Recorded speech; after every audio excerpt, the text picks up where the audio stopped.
Habari za muda huu ndugu jamaa na marafiki. Somo la leo ni somo la kupiga singeli ndani ya FL Studio. Hivyo basi usisahau kusubscribe, kucomment, kushare na kulike ili uwe wa kwanza kupata tutorial kali za leo. Hebu tazama tulivyopiga biti yetu hapa kwa mara ya kwanza ndani ya FL Studio ili upate kuongeza kitu kwenye kichwa chako, upate kuongeza ujuzi na kitu bora zaidi kupitia FL Studio.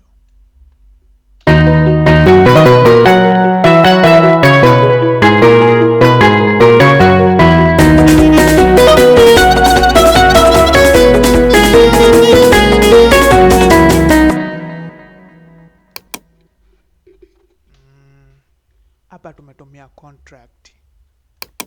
Contract ni plugin muhimu sana na utakiwi kukosa kuwa nayo ukiwa kama producer. Tumetumia contract, tukaweka string ambayo ina sound hivi.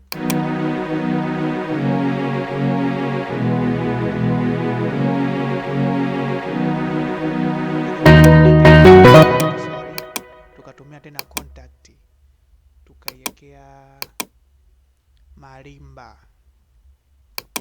Marimba ni kitu muhimu sana ndani ya FL Studio ili